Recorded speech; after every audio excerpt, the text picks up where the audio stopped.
देवशयनी एकादशी पौराणिक व्रत कथा। ये पढ़ते हैं देवशयनी की एकादशी पौराणिक व्रत कथा। धर्मराज युधिष्ठिर ने कहा, हे केशव, आषाढ़ शुक्ल एकादशी का क्या नाम है? इस व्रत के करने की विधि क्या है और किस देवता का पूजन किया जाता है? श्री कृष्ण कहने लगे कि हे युधिष्ठिर, जिस कथा को ब्रह्मा जी ने नारद जी से कहा था वही मैं तुमसे कहता हूँ। एक समय नारद जी ने ब्रह्मा जी से यही प्रश्न किया था। तब ब्रह्मा जी ने उत्तर दिया कि हे नारद, तुमने कलियुगी जीवों के उद्धार के लिए बहुत उत्तम प्रश्न किया है, क्योंकि देवशयनी एकादशी का व्रत सब व्रतों में उत्तम है। इस व्रत से समस्त पाप नष्ट हो जाते हैं और जो मनुष्य इस व्रत को नहीं करते हैं वे नरकगामी होते हैं। इस व्रत के करने से भगवान विष्णु प्रसन्न होते हैं। इस एकादशी का नाम पद्मा है।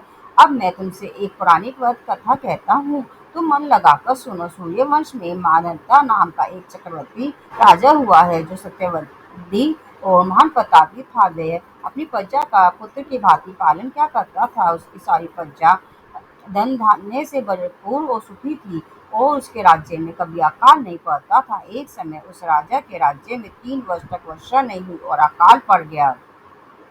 प्रजा अन्न की कमी के कारण अत्यंत दुखी हो गई और अन्न के न होने से राज्य में यज्ञादि भी बंद हो गई। एक दिन राजा के पास जाकर कहने लगी कि हे राजा, सारी प्रजा त्राहि त्राहि पुकार रही है, क्योंकि समस्त विश्व की सृष्टि का कारण वर्षा है। वर्षा के अभाव से अकाल पड़ गया है और अकाल से प्रजा मर रही है। इसलिए हे राजन, कोई ऐसा उपाय बताओ जिससे प्रजा का कष्ट दूर हो। राजा मनाता कहने लगे कि आप लोग ठीक कह रहे हैं, वर्षा से ही अन्न उत्पन्न होता है और आप लोग वर्षा न होने से अत्यंत दुखी हो गए हैं। मैं आप लोगों के दुखों को समझता हूँ। ऐसा कहकर राजा कुछ सेना साथ लेकर वन की तरफ चल दिया। वह अनेक ऋषियों के आश्रम में भ्रमण करता हुआ अंत में ब्रह्मा जी के पुत्र अंगिरा ऋषि के आश्रम में पहुंचा और वहां राजा ने घोड़े से उतरकर अंगिरा ऋषि को प्रणाम किया। मुनि ने राजा को आशीर्वाद देकर कुशल क्षेम के पश्चात उनसे आश्रम में आने का कारण पूछा। राजा ने हाथ जोड़कर विनती भाव से कहा कि हे भगवान, सब प्रकार से धर्म पालन करने पर भी मेरे राज्य में अकाल पड़ गया है। इससे प्रजा अत्यंत दुखी है। राजा के पापों के प्रभाव से ही प्रजा को कष्ट होता है, ऐसा शास्त्रों में कहा है। जब मैं धर्मानुसार राज्य करता हूँ तो मेरे राज्य में अकाल कैसे पड़ गया, इसके कारण का पता मुझको अभी तक नहीं चल सका। अब मैं आपसे बस इसी संदेह के निर्मित करने के लिए आया हूँ। कृपा करके मेरे इस संदेह को दूर कीजिए। राजा साथ ही प्रजा के कष्ट को दूर करने का कोई उपाय बताइए। इतनी बात सुनकर ऋषि कहने लगे कि हे राजन, ये सतयुग सब युगों में उत्तम है। इसमें धर्म प्रचारोच्चारण सम्मिलित है, अर्थात इस युग में धर्म की सबसे अधिक उन्नति है। लोग ब्रह्मा की उपासना करते हैं और केवल ब्राह्मणों को ही वेद पढ़ने का अधिकार है। ब्राह्मण ही तपस्या करने का अधिकार रख सकते हैं, परंतु आपके राज्य में एक शुद्ध तपस्या कर रहा है। इसी दोष के कारण आपके राज्य में वर्षा नहीं हो रही है।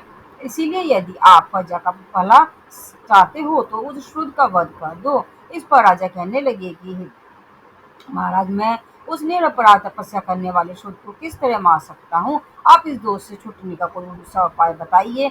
तब ऋषि कहने लगे कि हे राजन, यदि तुम अन्य उपाय जानना चाहते हो तो सुनो। आषाढ़ मास के शुक्ल पक्ष की पद्मा नाम की एक एकादशी का विधि पूर्वक व्रत करो। व्रत के प्रभाव से तुम्हारे राज्य में वर्षा होगी और प्रजा सुख प्राप्त करेगी, क्योंकि इस एकादशी का व्रत सब सिद्धियों को देने वाला है और समस्त उपद्रवों को नाश करने वाला है। इस एकादशी का व्रत तुम प्रजा सेवक तथा मंत्रियों सहित करो। मुनि के इस वचन को सुनकर राजा अपने नगर को वापस आया और उसने विधि पूर्वक पद्मा एकादशी का व्रत किया। उस व्रत के प्रभाव से वर्षा हुई और राजा प्रजा को सुख पहुंचा। अतः इस मास की एकादशी का व्रत सब मनुष्यों को करना चाहिए।